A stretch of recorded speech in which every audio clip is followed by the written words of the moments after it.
அனைவருக்கும் வணக்கம். இன்று ஆளுநர் ஒரு கோரிக்கை வச்சிருக்காரு. எடப்பாடி பழனிசாமியை வந்து தமிழக முதல்வராக வரணும்னா பெரும்பான்மையினர் வந்து 15 நாட்களுக்குள்ள நிரூபிக்கணும்னு சொல்லி செய்திகள் வந்து பார்த்துட்ருக்கேன். இப்போ வந்து பார்த்தீங்கன்னா இந்த அடிப்படையில்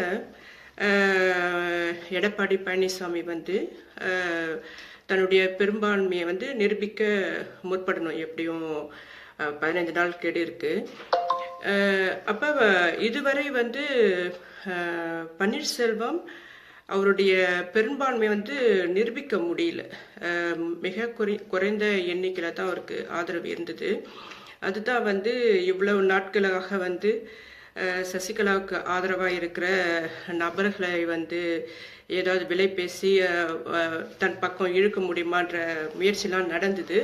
அது மத்திய அரசு இதுவரை தான் நடந்தது. ஆனால் அது முடியல, சாத்தியமாகல. ஆக பன்னீர்செல்வம் தமிழகத்தின் முதல்வராக வர முடியாது.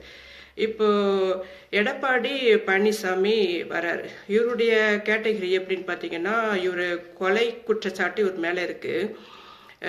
மிக ஒரு சாதிய வன்மை ஒடுக்குமுறையோட பல நிகழ்வுகளை வந்து நடத்தியிருக்காரு. சில வருடங்களுக்கு முன்பு வந்து பார்த்தீங்கன்னா, இளவரசன் என்ற தலித்து இளைஞன் வந்து படுகொலை செய்யப்பட்டாங்க. ஆனால் வந்து அது தற்கொலை மாதிரி ஜோடிக்கப்பட்டு ஒரு சம்பவம் நடந்தது, எல்லாருக்கும் நினைவு இருக்கும். அதுக்கும் இந்த அமைச்சருக்கும் அதுக்கு தொடர்பு இருக்கு.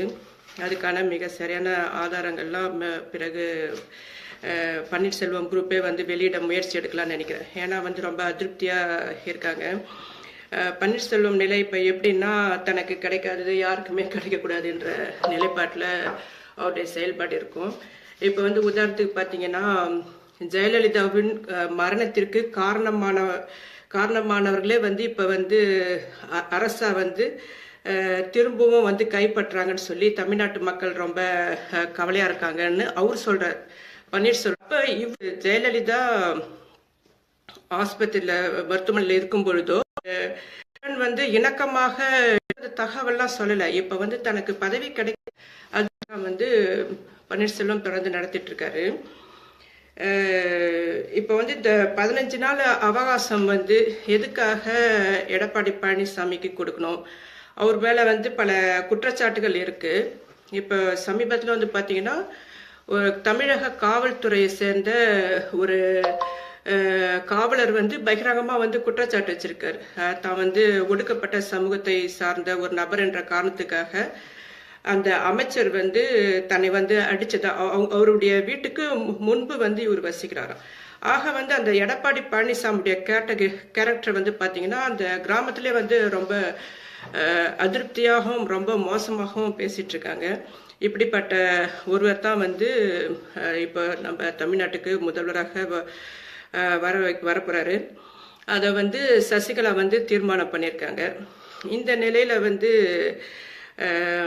சசிகலாவால் இன்னும் சில வருடங்களுக்கு முதல்வராக வர முடியாட்டினாலும் சசிகலாவை வந்து பாஜக வந்து பகைச்சிக்கொள்ளல. அதே மாதிரி சசிகலாவும் பாஜகவை வந்து பகைச்சிக்கல. இந்த தமிழ்நாட்டில் வந்து முதல்வர் பதவி தனக்கு வேண்டும் சொல்லி என்னைக்கு வந்து சசிகலா இந்த பிரச்சாரம், இந்த நெருக்கடி எல்லாம் வந்து ஏற்படுத்த ஆரம்பிக்கப்பட்டதோ அப்பயே வந்து அவங்க தொடர்ந்து வந்து பாஜகவை விமர்சனம் பண்ணக்கூடாதுன்றதுல தெளிவாக இருந்தாங்க.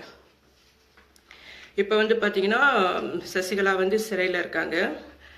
அவங்களுக்கு வந்து இப்போ தமிழக மக்கள் மட்டும் இல்லை, ஒட்டுமொத்த இந்தியாவும் எப்படி பார்க்குதுன்னா, சரியான தீர்ப்பு கிடைச்சிடுச்சு. ஊழலை வந்து ஒழிக்கிறதுக்கு இந்திய அரசு வந்து இதுவாக இருக்குது அப்படின்ற மாதிரிலாம் நிறையா பாராட்டுதல், அப்படி இப்படி நிறையா மக்களாட்சி குறித்த திரும்பவும் ஒரு நம்பிக்கை கொடுக்குற மாதிரி இந்த தீர்ப்பு இருக்கு அப்படின்னு சொல்லி பரவலாக எல்லாரும் பேசிட்டு இருக்காங்க. ஏன்னா இது வந்து இந்தியா முழுவதுமே வந்து இந்த நிகழ்வு வந்து கவனிக்கப்பட்டு கொண்டிருக்கு. இந்த நிலையில வந்து சசிகலா வந்து சில சிறையில் இருக்கும்போது தனக்கு சில சௌகரியங்கள் வேண்டும்னு சொல்லி கோரிக்கையெல்லாம் வச்சிருக்காங்க. அதெல்லாம் நிராகரிச்சிருச்சு இப்போதைக்கு நீதித்துறை. ஆனா வந்து இது இப்படியே இருக்காது. சசிகலா வந்து ஒரு வார்த்தை சொன்னாங்க, அதை வந்து நம்ம கவனத்தில் எடுக்கணும். இன்னும் நான் 2 மாதத்துல வெளியே வந்துடுவேன் அப்படின்னு ஒரு சொல்லியிருக்காங்க. அது வந்து நிச்சயமா நடக்க வாய்ப்பு இருக்கு. சசிகலா இன்னும் 2 மாதங்களில் சிறையிலிருந்து வெளிவரத்துக்கு வாய்ப்பு இருக்கு. அதுக்கு என்ன காரணன்றத பார்ப்போம். இன்னும் சில மாதங்கள்ல வந்து இந்தியாவில் வந்து குடியரசு தேர்தல் வந்து நடைபெறத்துக்கு இருக்கு. இதுல வந்து இந்த குடியரசுத் தலைவரை வந்து எப்படி தேர்ந்தெடுக்கிறாங்கன்ற அந்த முறையை வந்து அரசியல் சாசனம் குறித்து நம்ம பார்ப்போம். இந்தியாவில் வந்து உள்ள அனைத்து மாநிலங்களிலும் உள்ள சட்டமன்ற உறுப்பினர்கள், பார்லமென்ற உறுப்பினர்கள், எம்பி, இவர்கள் தான் வந்து குடியரசு தலைவரை வந்து தேர்ந்தெடுக்க முடியும். இப்போ இந்தியா முழுவதும் வந்து பாஜகவுடைய பெரும்பான்மை இல்லை. இந்தியாவுடைய பெரிய பெரிய மாநிலங்கள் பார்த்தீங்கன்னாக்கா பீகார், மேற்கு வங்காளம், மகாராஷ்டிரம் உள்ளிட்ட இந்த மாநிலங்களை வந்து பாஜகவுடைய சட்டமன்ற எண்ணிக்கையின் உறுப்பினர்கள் எண்ணிக்கை வந்து ரொம்ப குறைவா இருக்கு. அதை விட காங்கிரஸுக்கு கூடுதலா இருக்கு. அப்புறம் இப்ப உத்தரப்பிரதேசத்துல வந்து ஒரு எலெக்ஷன் நடந்தா கூட அதுலயும் வந்து பாஜகவுக்கு பெரும்பான்மை இல்லை அப்படின்ற தகவல் வந்து உளவுத்துறை மூலமாக ஏற்கனவே மத்திய அரசுக்கு இந்த தகவல்லாம் கிடைச்சிருக்கு. அப்புறம் வந்து பாத்தீங்கன்னா உத்தரப்பிரதேசத்துல இப்படி ஒரு நிலைமை இருக்கும் பொழுது பஞ்சாப்ல வந்து எப்பவுமே வந்து பாஜகவுக்கு அங்க பெரும்பான்மை கிடையாது. இப்படி இந்த சூழல்ல வந்து இந்தியாவின் மிக முக்கிய பெரிய மாநிலங்களே இப்படிப்பட்ட ஒரு நிலை பாஜக இருக்கும் பொழுது இப்போ தமிழ்நாட்டையும் ஆந்திராவையும் தான் நம்பி இருக்கு. இந்த பாஜக வந்து தேர்ந்தெடுக்கிற ஒரு ஜனாதிபதிக்கான இடத்திற்கு உரிய நபர் அவங்களுடைய பெரும்பான்மையால வந்து தேர்ந்தெடுக்க முடியல. அப்ப வந்து இப்ப தமிழகத்துல வந்து பாத்தீங்கன்னாக்கா 51 எம்பிக்கள், 134 சட்டமன்ற உறுப்பினர்கள் இருக்காங்க. இவங்களுடைய நோக்கம் வந்து என்னன்னா, இது வந்து ஒரு வருஷத்துக்கு முன்பே வந்து இதை குறித்த இது வந்து நடப்பெற ஆரம்பிச்சிடுச்சு. இதுல வந்து ஜெயலலிதாவுக்கு வந்து நெருக்கடி கொடுத்து தங்களுக்கு ஆதரவு கொடுக்கணுன்ற காரணத்துக்காக பின்னாடி வந்து இதெல்லாம் நடந்திருக்கு, அரசியல்லாம் நடந்திருக்கு. ஆனா வந்து ஜெயலலிதா வந்து மோடிக்கும் ஜெயலலிதாவுக்கும் அந்த இது வரல. அவங்களுக்கான ஒரு இணக்கமான அரசியல் வந்து எப்போதுமே வரல. அதில் வந்து ஜெயலலிதா வந்து அதை மறுத்துட்டு இருந்தாங்க. இந்த நிலையில தான் வந்து திடீரென மத்திய அரசு வந்து ஜெயலலிதா வந்து கர்நாடகாவில் வந்து சொத்து குவிப்பு வழக்கு தொடர்பாக விசாரணை நடத்தி அவர் ஜெயலலிதாவை சிறைக்குள்ளேயும் அனுப்புனாங்க. அனுப்பியும் வந்து அது இன்னும் ஜெயலலிதாவுக்கு வந்து அதிருப்தியாகத்தான் இருந்தது. அப்புறம் அதுல ஒரு அரசியல் அவங்க வெளியேறவும் காரணமா இருந்தது. அதுக்கு பிறகுதான் வந்து ஜெயலலிதா கிட்ட வந்து இது சாத்தியப்படாதுன்ற சூழ்நிலை உருவாகும் பொழுது தான் இதை வந்து ஜெயலலிதா படுகொலை வரைக்கும் மோடி அரசு சென்றது. அதுக்கு தான் வந்து துணையாக இருந்தவங்க வந்து இந்த சசிகலா குரூப்லாம் இந்த மாஃபியா குரூப் வந்து தமிழ்நாட்டில் இருக்கிற மாஃபியா குரூப் மோடி அரசுக்கு இந்த விதத்துலாம் வந்து உதவியாக இருந்தது. இப்ப வந்து ஜெயலலிதா இறந்தாச்சு. இந்த சில இதுல வந்து பொதுவாகவே பார்த்தீங்கன்னா வந்து பன்னீர்செல்வத்துக்கும் முதல்ல இணக்கமாகத்தான் இருந்தாங்க சசிகலாவும் பன்னீர்செல்வம். காலப்போக்கில் பன்னீர்செல்வத்தின் நடவடிக்கை எப்படி போச்சுன்னா, தன்னை வந்து தன்னுடைய ஆளுமையை தக்க வச்சுக்கிறதுக்காக சசிகலாவுடன் ஒரு சில பிரச்சனைகள்லாம் உருவாகுது. இதுக்கு பிறகுதான் வந்து சசிகலா வந்து அந்த முதல்வர் பதவியை வந்து தக்க வச்சுக்கினா இன்னும் தனக்கு நல்லது அப்படின்னு சொல்லி அந்த இடத்துக்கு அதை கைப்பற்ற அளவுக்கு போய் இவ்வளவு பிரச்சனைகள்லாம் உருவாகுச்சு. இந்த சூழல்லையும் வந்து சிறைக்குள்ள போகும் முன்பு தன்னுடைய குடும்பத்தை சேர்ந்த ஒரு சிலரை வந்து பொறுப்பாளராக, அதிமுகவுக்கு பொறுப்பாளராக ஆகிட்டு தான் போயிருக்காங்க. எடப்பாடியை வந்து சசிகலா தான் வந்து நியமிச்சிருக்காங்க. இப்போ இந்த சூழல்ல வந்து சசிகலாவுடைய இவங்க வந்து எடப்பாடி வந்து பெரும்பான்மை நிரூபிச்சு ஆட்சிக்கு வந்துட்டாக்கா அடுத்தது வந்து இன்னும் சில மாதங்கள்ல நடைபெற போகிற குடியரசு இதுக்கு அதிமுக வந்து தன்னுடைய எம்பிக்களின் ஆதரவும் எம்எல்களின் ஆதரவும் மோடி அரசுக்கு கொடுக்கணும்னாக்கா சசிகலாவை வந்து சிறையிலேருந்து வெளியிடணுன்ற பேரெல்லாம் நடக்கும். அது இப்பவே நடக்க ஆரம்பிச்சிருக்கும். அதனால தான் வந்து துணிச்சலா வந்து சசிகலா சொல்றாங்க, இன்னும் நான் 2 மாதங்களில் வெளியேறிடுவேன் அப்படி. ஆக இது வந்து இது மக்களாட்சி கிடையாது. இது வரைக்கும் நடைபெற்றது எல்லாமே வந்து அரசு கட்சிக்கும் இடையான போட்டி. தங்களுடைய தேவைகளுக்காக வந்து மாநில அரசுகள் மீது ஒடுக்குமுறை திணிப்பது, இதெல்லாம் வந்து மோடி அரசுக்கு புதிதான ஒரு விஷயம் இல்லை. மோடி அரசு நினைச்சாக்கா மாநில அரசுடைய இப்ப தமிழ்நாட்டில் வந்து நிறைய பேர் நினைச்சிட்டு இருக்காங்க, எடப்பாடி பழனிசாமி ஒருவேளை பெரும்பான்மையை வந்து நிரூபிக்க முடியாட்டி ஜனாதிபதி ஆட்சி வர வாய்ப்பு இருக்குமே அப்படின்னு சொல்லி நினைக்கிறாங்க. அப்படி ஒரு வாய்ப்பை வந்து நிச்சயமா பாஜக உருவாக்காது. தமிழ்நாட்டில் ஜனாதிபதி ஆட்சி வர வாய்ப்பே இல்லை. கூடுமானம் வரைக்கும் அதிமுக ஆட்சி தக்க வச்சுக்கத்தான் அவங்க முயற்சி எடுப்பாங்க. அதுக்காக வந்து இணக்கமாக சில வேலைகள் செய்யணும்னாக்கா சசிகலா குறித்த இது இன்னும் சில மாதங்களை வெளியேற்றத்துக்கான நடவடிக்கையும் முன்னெடுக்கிறதுக்கு அதுக்கு ஓகே சொல்லத்தான் அந்த வேலையும் வந்து ஆரம்பிப்பாங்க. ஆகையால வந்து இந்த எடப்பாடியுடைய அரசியலை வந்து மக்கள் வந்து எப்படி எதிர்க்கணும்னா, அவர் மீது உள்ள கொலை குற்றச்சாட்டுகள், அவர் மீது உள்ள ஊழல் குற்றச்சாட்டுகளை முன்னிறுத்தி இவரை வந்து பதவிக்கு வரத்தை வந்து கடுமையாக விமர்சனம் பண்ண ஆரம்பிக்கணும். ஆனா இது வந்து எந்த அளவுக்கு இது நம் மக்களுடைய கருத்தை கேட்டு இயங்குற அரசு இல்லை. இது வந்து நம்ம தமிழக மக்கள் எல்லாருக்குமே தெரியும். ஆனாலும் வந்து குறைஞ்சபட்சம் மக்களுக்கு வந்து இந்த அரசியல் புரிஞ்சு இருக்குன்ற உணர்வை வந்து நம்ம வெளிப்படுத்தணும். இதை குறித்து நீங்க பரவலான விவாதங்களை வந்து முன்னெடுக்கணும். எனவே வந்து இது வரைக்கும் நான் சொன்ன கருத்தை வந்து முன் வச்சிருக்கேன். இதுல இருந்து நீங்க சில கொஸ்டின்ஸ் என்னிடம் கேட்க விருப்பப்பட்டா சொல்லுங்க. ஒருத்தர் வந்து சொல்றாரு, உங்களுடைய அரசியல் வார்த்தைகளை வந்து நீங்க பேச முற்படும் போது வந்து அது இது இப்படிலாம் வந்து பேசுறத வந்து தவிர்த்துட்டு தெளிவா பேச முயற்சி எடுங்கன்னு சொல்றாரு. நன்றி. உண்மைதான். நான் வந்து பிரான்ஸ்லேயே பிறந்து வளர்ந்தால என்னுடைய மொழி வந்து இன்னும் என்னுடைய வந்து வளர்த்தெடுக்கத்துல வந்து நான் தீவிரமா இருக்கேன். வாசிப்பு, அதிகமான புத்தக வாசிப்பு எல்லாம் இருக்கு. ஆனா இங்க பிரான்ஸ்ல வந்து தமிழ் சூழலில் தமிழர்களோட உரையாடுற வாய்ப்புலாம் இல்லை. ஆகையால வந்து இப்பதான் நான் பேச ஆரம்பிச்சிருக்கேன். போக போக இன்னும் தெளிவாக ஒரு உரையாடலை நடத்த முற்படுறேன். ஓகே, அடுத்த கொஸ்டின். திட்டுலாம் வருது, அது ஒரு பக்கம் ஓடிட்டு இருக்கட்டும், அதை நம்ம கண்டுக்க தேவையில்ல. அப்புறம் வணக்கம் சொல்றவங்களுக்குலாம் வணக்கம். நம்ம வந்து இந்த அரசியல் குறித்து பேசலாம்னு நினைக்கிறேன். வந்து இன்னும் வந்து நிறைய கொஸ்டின் வருது. நான் சொன்ன இதுல இருந்து உங்களுக்கு ஏதாவது முரண் இருந்தா நீங்க விமர்சிக்கலாம். நான் வந்து கருத்து சொல்றேன், முன்வைக்கிறேன். என்னுடைய இதுல வந்து 4009 பேர் பார்த்துட்டு இருக்கீங்க இப்போதைக்கு. அதனால வந்து நீங்க நிதானமாவே கேள்வி வந்து சரியான கேள்வியை முன்வைங்க. நான் அரசியல் குறித்து நான் பேச தயாரா இருக்கேன்.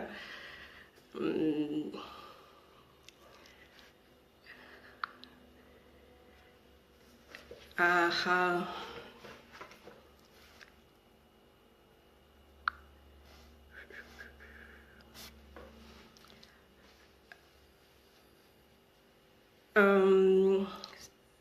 ஜனாதிபதி ஆட்சி வர வாய்ப்பே இல்லையான்னு சொல்லி விஸ்வா கேட்குறாரு.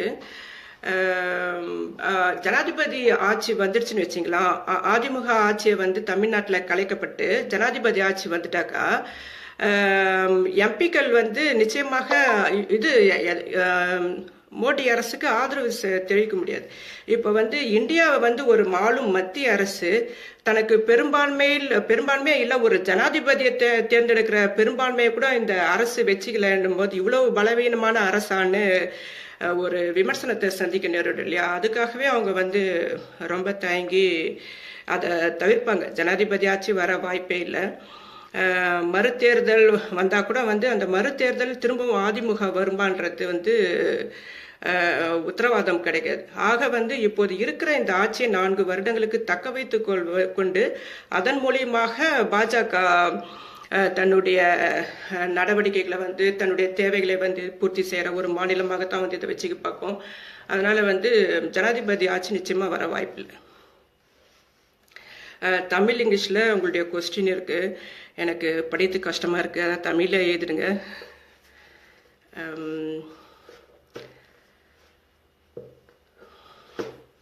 அப்புறம் வந்து இப்போ ஒன்னொரு இது நான் இதில் வந்து டாக்டர் அம்பேத்கர் வந்து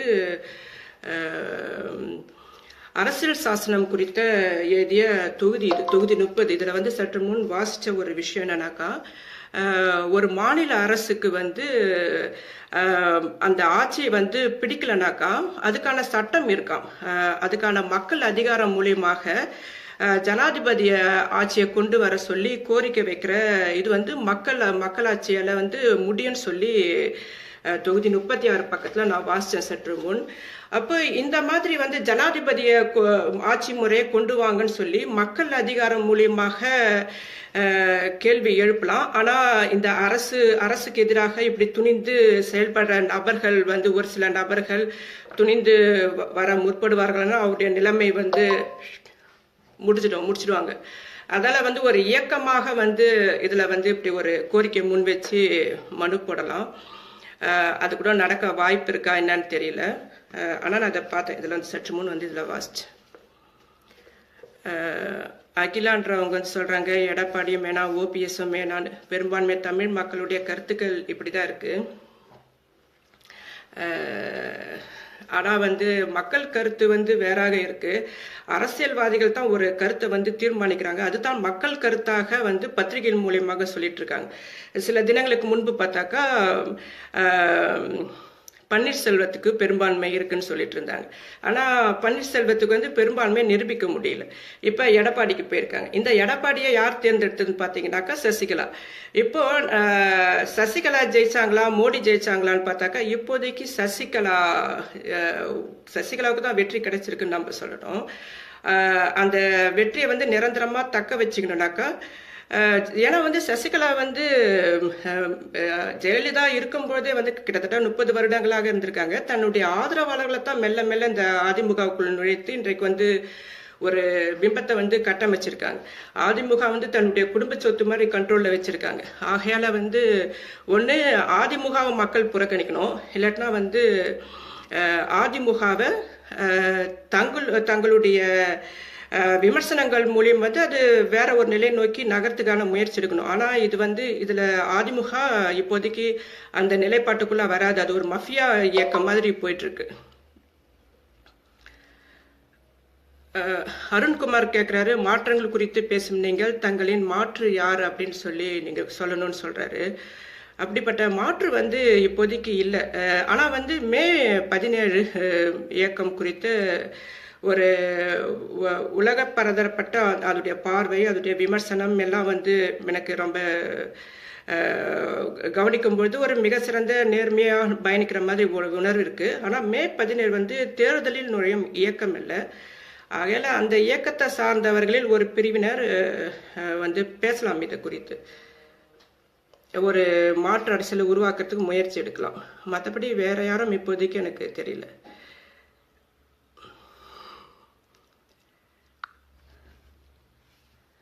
அப்புறம்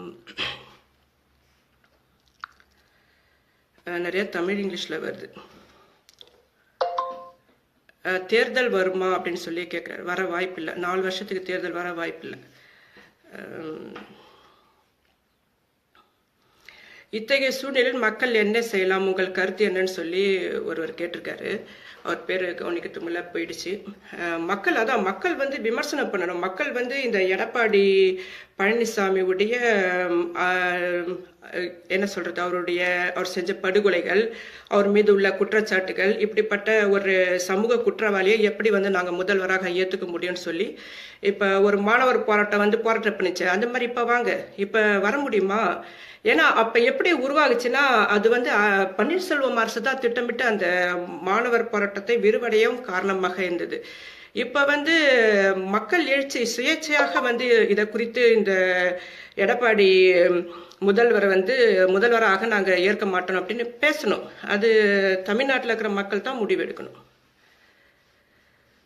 அதிமுக எம்எல்கள் ஏன் எப்பொழுதும் முதுகெலும்பு இல்லாமல் இருக்கார்கள் அப்படின்னு சொல்றாங்க. அதிமுக மட்டும் இல்ல, திமுக, காங்கிரஸ் உட்பட்ட எல்லா இதுலயுமே வந்து எம்எல்கள், எம்பிக்கள் எல்லாருமே வந்து தலைமைக்கு கட்டுப்பட்டு தான் ஆகணும். ஒரு சில தலைமையுடைய அவங்களுடைய சில முடிவுகள் அதுக்கு எதிராக இவங்க பேச முடியாது. அப்படி ஒரு கட்டமைப்பு தான் வந்து ஒரு கட்சிக்குள்ள வச்சு நடத்திட்டு இருக்காங்க. எம்பி கிட்ட எம்எல் கிட்டலும் வந்து புரட்சிகரமான கருத்துக்கள், மக்கள் நலம் சார்ந்த திட்டங்கள்லாம் வந்து எதிர்பார்க்க முடியாது. ஏன்னா அரசியலுக்குள்ள வர நினைக்கிற அந்த இந்திய அரசியல்வாதிகள் தங்களை வந்து பொருளாதாரத்துல வந்து தங்களை வளப்படுத்திக் கொள்ளவும் இது பொது சொத்துக்களை தங்களுடைய தனி உடைமை சொத்துக்களாக ஆக்கிறதுக்கு தான் இந்த அரசியலுக்குள்ள வராங்க. அதே மாதிரி அரசியல் பிரதிகள் வந்து இந்த கட்சி எப்படி தேர்ந்தெடுக்குதுன்னா, இந்த பொறுக்கி, பேட்ட ரவுடி, அயோக்கியன், தேர்தலை இந்த மாதிரி இதுதான் வந்து அரசியலுக்குள்ள வருது. படிச்சவங்க யாரையும் வந்து தேர்ந்தெடுக்கிறது இல்லை. அதனால வந்து இப்படிப்பட்ட வர நபர்களுடைய அரசியல் எப்படி இருக்கும்? அது எப்படி ஒரு சரியான அரசியலா போக முடியும்? இப்ப வந்து பாத்தீங்கன்னா, இன்றைக்கு மோடி வந்து பிரதமரா இருக்கிற மோடி வந்து ஒரு காலத்துல வந்து அத்வானிக்கு எடுப்படியா வேலை பார்த்தவர். அத்வானி வந்து பேசுற கூட்டங்கள்ல வந்து மைக்க புடிச்சுக்கிட்டு நின்றுட்டு இருப்பார். அவர் ஒரு அமாவாசை கேரக்டர். அவர் வந்து பின்னாடி பிரதமர் ஆனது, அத்வானிய ஓரங்கட்டுறதுலாம் அதோடைய வரலாறுலாம் பார்த்தாக்கா தெரியும். பிரதமருக்கு வர ரேஞ்சில் இருக்கிறவரை இந்த அளவு மோசமா இருக்குதுன்னா, அப்ப லோக்கல் ரேஞ்ச் அரசெல்லாம் யோசிச்சு பாருங்க. எல்லாம் இது எடப்பாடி பழனிசாமி ரேஞ்சில் தான் இருப்பாங்க.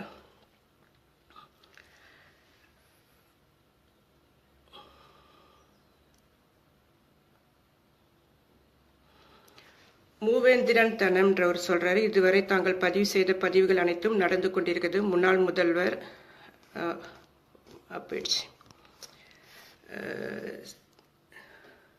சகோதரி தமிழச்சி, இளைஞர்களுக்கு ஆதரவு கொடுங்கன்னு சொல்லி கேட்குறாங்க. இளைஞர்கள்னா யாரு, அவருடைய கருத்து என்ன, அவருடைய அரசியல் நிலைப்பாடு என்ன, அவங்க எதை முன்னிறுத்துறாங்க, எதை முன்னிறுத்தி அரசியல் படுத்த முற்படுறாங்கன்ற அடிப்படை பொறுத்து தானே நம்ம ஆதரவு கொடுக்க முடியும்.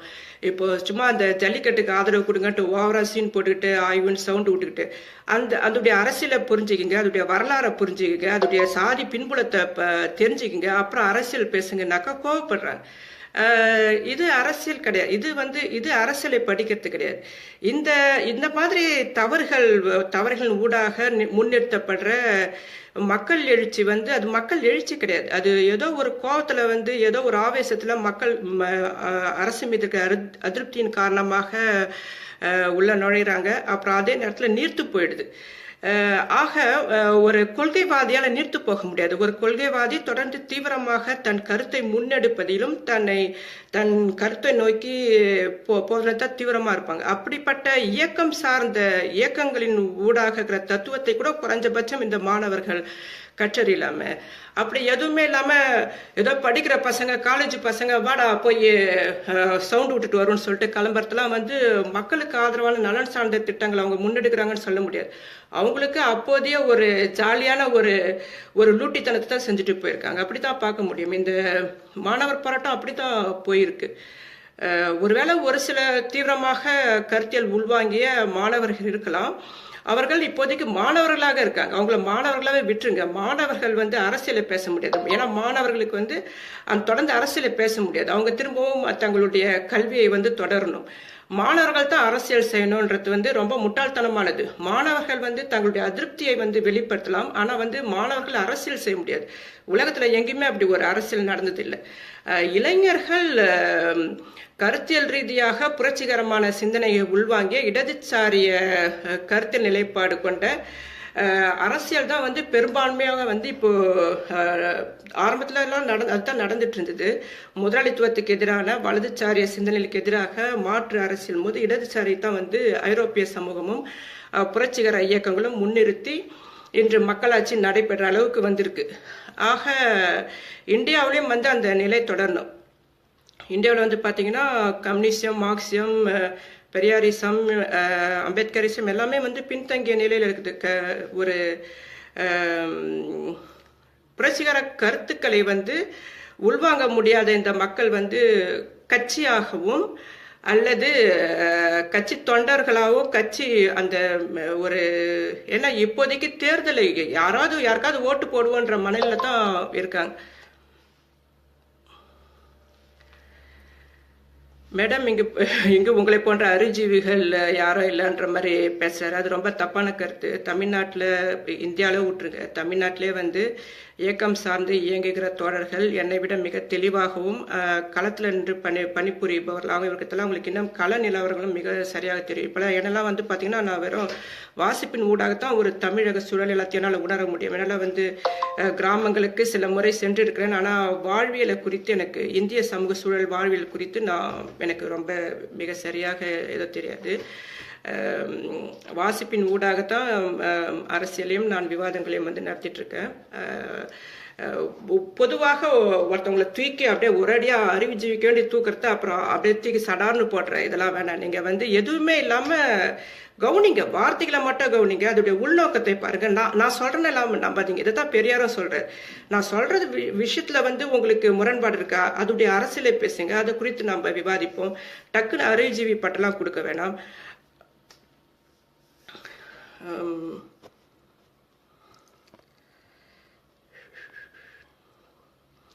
பிஜேபி அடுத்த திட்டம் என்னவாக இருக்கும்னாக்கா, ஜெயலலிதாவை வெளியே விடுறதுக்கு சமரச வார்த்தைகள் நடத்திட்டு இருக்கோம். அந்த திட்டம் தான் இப்போ ஓடிட்டு இருக்கு.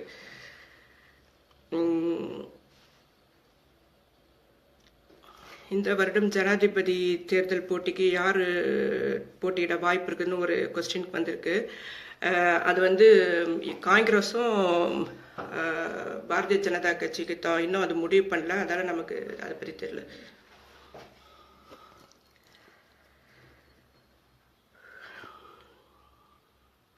ஜனாதிபதி ஆச்சு வந்து தமிழ்நாட்டு நிலைமை எப்படி இருக்குன்னு சொல்றாங்க. எனக்கு முக்காசி வர வாய்ப்பு இல்லைன்னு தான் எனக்கு தோணுது. அப்படியே வந்தா கூட 6 மாசத்துக்கு பிறகு மறுதேர்தல் வந்ததுன்னா அதுல அதிமுக வருமானது ரொம்ப சந்தேகம் தான்.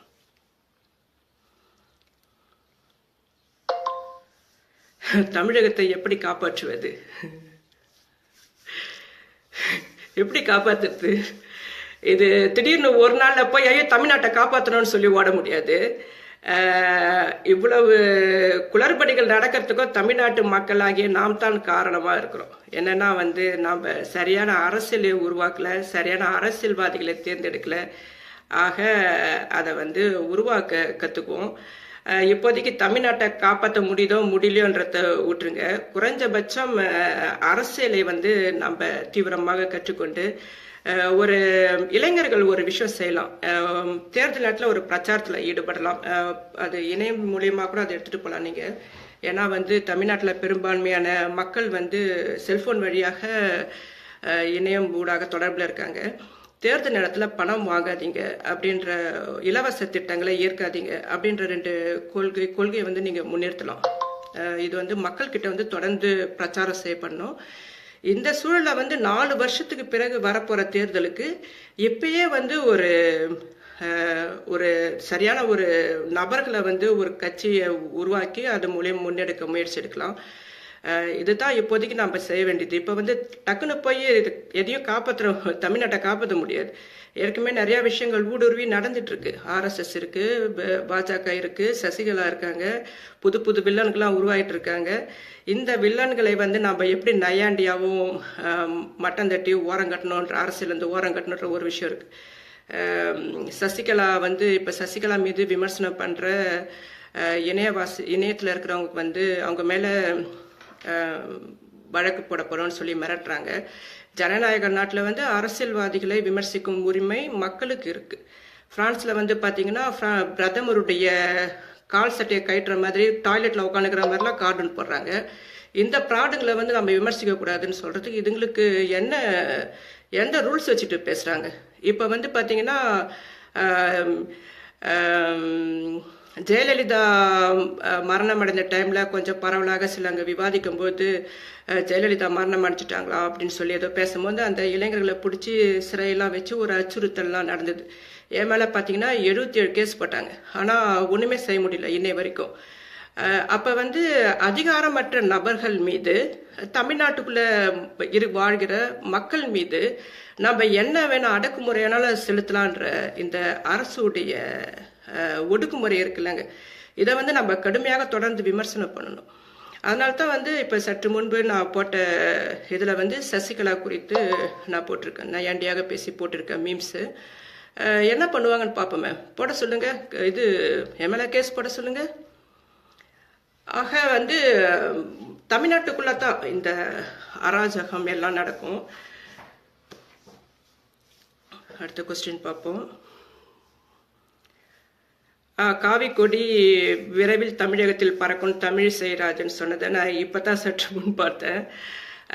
காவி கொடி பறக்குதோ இல்லையோ, காவி கொடிக்கு வக்காலத்து வாங்குற சூத்திர பெண்களுக்கு காவி கொடியை வந்து நிரோத்தா யூஸ் பண்ண விடலாம். ஏன்னா இது பெரியார் மண். காவி கொடியெல்லாம் பறக்க விட முடியாது.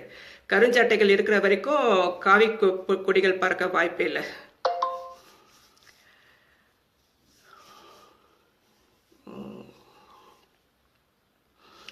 சசிகலா ஜெயலலிதா சமாதியில் 3 முறை சபதம்னு சொல்றாங்க. எனக்கு என்னமோ அங்க போய் கோவத்துல அடிச்ச மாதிரி தான் ஒரு அந்த காட்சியை பார்க்கும்போது ஃபீலிங் வருது. என்னன்னா சமாதியை வச்சே இப்போ சீன் பண்ண ஆரம்பிச்சிட்டாங்க. ஏதோ சபதம் செய்யறதன் மூலியமாக இவங்க ரொம்ப புனிதமானவர்களாகவும், தியானம் செய்வதன் மூலியமாக இவர்கள் ரொம்ப நேர்மையானவர்களாகவும் ஒரு இமேஜை கிரியேட் பண்றாங்க. இதை ஆரம்பிச்சது பன்னீர்செல்வம். அதனால வந்து தான் பங்குக்கு சசிகலாவும் இந்த மாதிரி சேஷ்டைகள் செஞ்சுட்டு தான் இருப்பாங்க. பார்ப்போம்.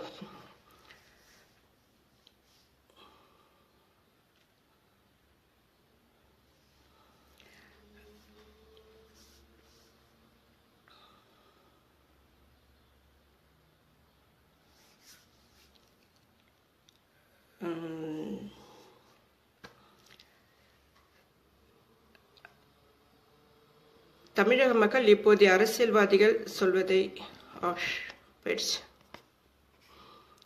ரொம்ப ஸ்பீடா போயிட்டு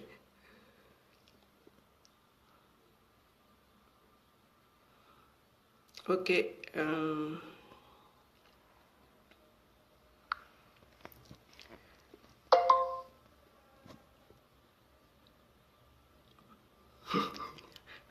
ஹலோ. ஐயோ,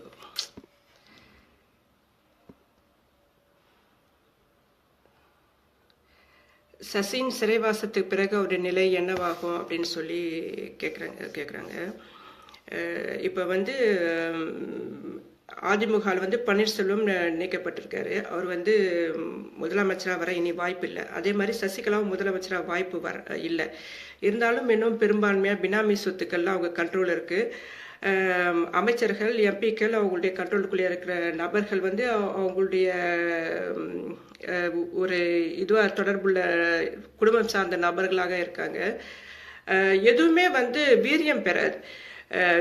எம்ஜிஆர் வந்து எந்த நோக்கத்துக்காக கட்சி ஆரம்பிச்சார்னு ஒன்று இருக்கு. அது அடுத்த ஒரு கட்டம் கொஞ்சம் நவுந்தது ஜெயலலிதா வேலை.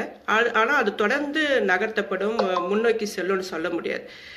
எல்லா இடத்துலயும் வந்து ஒரு குறிப்பிட்ட அளவு தான் வந்து இதுவாகும். இப்போ திமுக பார்த்தீங்கன்னா கலைஞர் காலத்துல இருந்த மாதிரி ஸ்டாலின் காலத்துக்கு அது இன்னும் ஒரு வலுவான ஒரு இயக்கமாக, பேரியக்கமாக வளர்த்திருக்க முடியாது. ஏன்னா வந்து ஏற்கனவே செஞ்ச இந்த ஊழல்கள், மக்கள் கொண்டுள்ள அதிருப்தியின் காரணமாக புதிய இயக்கங்கள், புதிய கட்சிகள் மாற்று கோணத்தை நோக்கி தான் வந்து சமூகம் வந்து நகர ஆரம்பிக்கும். எப்பவுமே தமிழர்களுக்கு இதை 2 விட்டா வேற எதுவுமே இல்லைன்ற நிலைப்பாடு வந்து எதுவுமே கிடையாது. இப்போ வந்து பாத்தீங்கன்னா ஒரு காலத்துல எம்ஜிஆர் ஹீரோவா இருந்தாரு. இப்போ வந்து ரஜினி, சென்ற தலைமுறைக்கு ரஜினி, இப்போ வந்து அஜித், விஜய்ன்ற மாதிரி அரசியல் கட்சிகளும் வந்து காலத்துக்கு ஏற்ற மாதிரி புதிய புதிய பரிணாமத்தை நோக்கி நகர்ந்தால்தான் எந்த சமூகமும் வந்து ஒரு சரியான அரசியலை வந்து வளர்த்தெடுக்க முடியும். தொடர்ந்து இப்போ பார்த்தீங்கன்னா ஜெயலலிதா 4 முறை முதல்வரானது, தொடர்ந்து இந்த ஊழல் குற்றச்சாட்டு வழக்கில் நிலுவையில் இருக்கும்போது திரும்பவும் முதல்வரானது, இதெல்லாம் வந்து தமிழ்நாட்டில் தான் இந்த கூத்துலாம் நடந்திருக்கு. இந்தியாவில் தான் நடக்குது. பிரான்ஸ்லாம் வந்து இது மாதிரி ஊழல் குற்றச்சாட்டு உள்ள நபர் தன்னுடைய பதவியை ராஜினாமா செஞ்சுட்டு இல்லாமல் சிறைக்கு உடனே கிட்டத்தட்ட 1.5 வருஷம் கூட ஆகாது வழக்கு. ஆனால் நம்ம நாட்டில் பாருங்க 21 வருஷம் இந்த வழக்கு நீடிக்கப்பட்டிருக்கு. ஒருவேளை ஜெயலலிதா உயிரோட இருந்தாக்கா அது இப்போதைக்கு நடந்திருக்குமான்னு கூட தெரியல. இப்போ நடந்திருக்கு. இந்த மாதிரி தான் வந்து அரசியலை வந்து நடத்திட்டு இருக்காங்க. இது வந்து சரியான அரசியல் இல்லைன்றதை நம்ம திரும்ப திரும்ப உள்வாங்குவன் முதல் இதை ஒரு விவாதமாக உருவாக்கும் பொழுதும் அதை குறித்து தொடர்ந்து பேசலாம். 2004 முதல் 2004 வரை நீங்கள் ஏதாவது பதிவு போட்டிருக்கீங்களா அப்படின்னு சொல்லி அதை குறித்து இருந்தால் போடுங்கன்னு சொல்கிறாங்க. என்னுடைய வெப்சைட் வந்து தற்காலிகமாக இப்போ மூடப்பட்டிருக்கு. அதுக்கு முன்பு வந்து நான் கடந்த 15 வருடங்களாக எத்தனையோ கட்டுரைகள் எல்லாம் அதில் இருந்தது. வெப்சைட் வேலை நடந்துட்டுருக்கு. அது கூடிய விரைவில் அதில் வந்து பழையபடி எல்லா ஆர்டிக்கிளும் வந்து தரவேற்றம் செய்யப்படும். அதுக்கு பிறகு நீங்கள் வாசிக்கலாம். அரசியலமைப்பு சட்டத்தில் திருத்தம் செய்து திரும்பவும் அரசியல் சாசனத்தை மாற்ற முடியுமான்னு சொல்லி ஒருத்தர் கேட்குறாரு. இந்தியா மட்டுமல்ல, மக்களாட்சி உள்ள ஜனநாயகத்தின் நம்பிக்கை கொண்ட நாடுகளில் அனைத்திலும் வந்து சட்டம் ஒரு சட்டம் எப்போதும் நிரந்தரமாக இருக்காது. கால சூழலுக்கு ஏற்ப அவ்வப்போது அரசியல் சாசனங்கள் திருத்தம் செய்யப்பட்டு கொண்டே இருக்கும். ஏன்னா வந்து சமுதாயம் எப்பவும் ஒரே நிலையில இருக்காது. மக்கள் சமுதாயம் எப்பொழுது உருவாக்கியதோ, அது மக்கள் அரசாக எப்பொழுது மாற்றம் அடைஞ்சதோ அன்றிலிருந்து இன்று வரைக்கும் புதிய புதிய சட்டங்கள் உருவாக்கப்பட்டு கொண்டே இருக்கு, இந்தியா உட்பட எல்லா நாடுகளிலும். ஆக வந்து அரசியல் சாசனம் வந்து எப்பவும் நிலையானதில்லை, எல்லாம் மாற்றத்துக்குரியது தான்.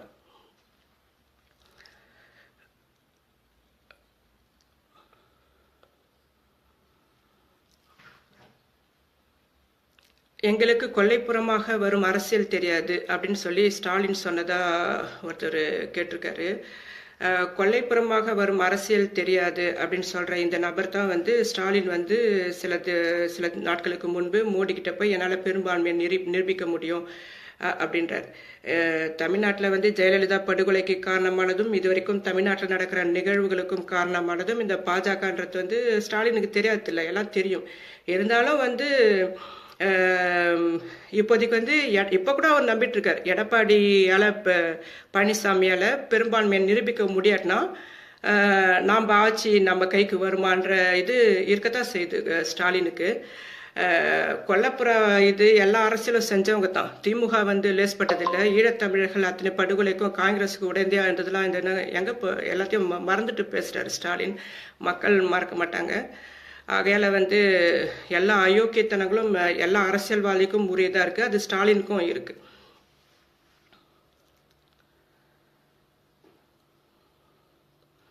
கருஞ்சட்டை மட்டும்தான் காவி கொடியை ஒழிக்குமா, மற்ற இதால் ஒழிக்க முடியாதா அப்படின்னு நீங்கள் வந்து பார்த்தீங்கன்னா தமிழ்நாட்டில் வந்து பெரியாரிய இயக்கங்கள் மட்டும்தான் சாதி மறுப்பை வந்து கடுமையாக முன்னிறுத்துவதும் பார்ப்பன எதிர்ப்பை மிக தீவிரமாக நடத்துவதும் வந்து பெரியார் இயக்கம் தான்.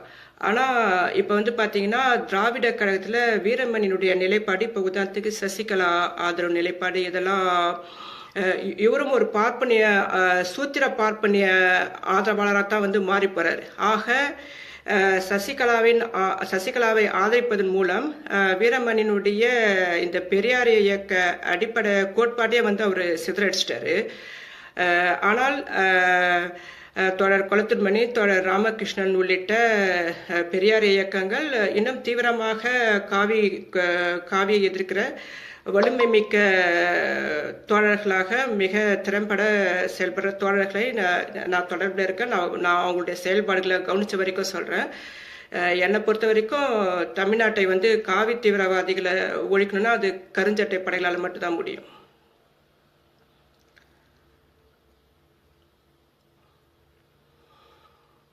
மோகன்றவர் கேட்குறாரு, ஏன் எப்பவும் கருப்பு சட்டை போட்டுக்கிட்டு பெரியாரை பற்றியே பேசிட்டு இருக்கீங்கன்னு சொல்லி கொஸ்டின் கேட்குறாரு. நான் வந்து 22 வருடங்களாக கருப்பு உடை அணிகிறேன். எனக்கு வந்து பெரியார் இயக்க கொள்கையில் நான் ரொம்ப தீவிரமாக ஈடுபடுறேன். நான் பெரும்பான்மையாக கருப்பு உடைகளை தேர்ந்தெடுப்பது, எனது கொள்கை சார்ந்து இயங்குவது, கொள்கை சார்ந்து பேசுவது, கொள்கை சார்ந்து விவாதிப்பது என்னுடைய எழுத்து பணியில் முக்கியமானது. நான் விரும்பி அணியும் உடை கருப்பு. நான் ஒரு கொள்கையாக முன்னிக்கிற உணர்வு எனக்குள் ஒரு பெருமிதமான உணர்வை தூண்டிவிடுது. ஆனால் இங்கே யூரோப்பில் வந்து பார்த்தீங்கன்னா நாளைக்கு கூட ஒரு மீட்டிங், கம்யூனிஸ்ட் மீட்டிங். அங்கே போகும்போது சிகப்பு சட்டை. இந்தியாவுக்குள்ளே வந்து கருஞ்சட்டைகள் பற்றி நம்ம பேச முடியும். யூரோப்பில் இங்கே வந்து கம்யூனிஸ்டும் மார்க்சியம் தான் வந்து வலுவாக இருக்குது. அதுதான் இடதுசாரிய சிந்தனைகளாக இந்த அரசியல் பயணிக்குது. அதனால தான் நான் கருஞ்சட்டை, நீலம், சிகப்பு இது மூன்றும் வந்து கொள்கை சார்ந்த அணிகிற உடைகளாக நான் யூஸ் பண்ணிகிட்ருக்கேன். இப்போ நிறையா பேசியிருக்கோம். மீண்டும் அடுத்த முறை ஒரு கொஸ்டின் பேசலாம். நீங்கள் ஜோதிடரா, தமிழக அரசில் எப்படி உள்வாங்கி ரகசியங்களை சொல்கிறீங்கன்னு சொல்லி கருணாகரன் கேட்குறாரு. ஜோசியம்ன்றது வந்து மூட நம்பிக்கை சார்ந்தது. தமிழ்நாட்டில் நடக்கிற நிகழ்வுகளை வந்து செய்திகளை வந்து பார்க்குறோம், ஒரு கணிப்பு இது இப்படித்தான் இருக்கும் அப்படின்ற அடிப்படையில் வந்து கணிப்பை வந்து முன்வைக்கிறோம். இப்போ நான் சொல்கிறது எல்லாமே சரியான இருக்குதுன்னு சொல்ல முடியாது.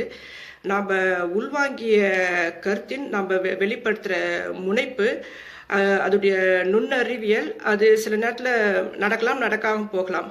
அதனால வந்து நான் சொல்றது எல்லாம் நடக்குது, நான் ஒரு ஜோசியம் கற்றுக்கொண்ட நபர் அப்படின்றது ஜோசியத்தையும் வந்து அரசியல் விமர்சனத்தையும் இது பண்ண முடியாது. நான் மட்டும் இல்லை, கொள்கை சார்ந்து இயங்குகிற அல்லது தீவிரமான வாசிப்பு உட்படுத்துகிற சிந்தனையாளர்கள், இடதுசாரிய நபர்கள் எல்லாருமே வந்து இந்த அரசியலை வந்து மிக சரியாக கணிக்க முடியும். என்ன பக்க சார்பற்ற நிலைப்பாட்டில் இருக்கணும், மக்களுக்காக பேசுகிற நபர்களாக நம்ம முன்னிறுத்தி நம்மளுடைய சிந்தனைகள் வந்து கொண்டு செல்லப்படுமானால் மிக சரியான கணிப்பை வந்து நம்ம சொல்ல முடியும். அதைத்தான் நான் செஞ்சிட்ருக்கேன். எனக்கு வந்து இப்போ நான் திமுக சார்பாக பேசணும்னு பார்த்தாக்கா திமுக விமர்சனத்தை என்னால் வைக்க முடியாது. அதிமுகவுக்கு ஆதரவாக நான் பேசணும்னுச்சா அதிமுக விமர்சனத்தை வைக்க முடியாது. இதுதான் வந்து யாருக்காக பேசுறோன்ற ஒரு முடிவோட தான் நம்ம வரணும். நீ கட்சிக்காக பேசுறனா கட்சியோட நிலைப்பாட்டிலேருந்து தான் நீ பேசி ஆகணும்.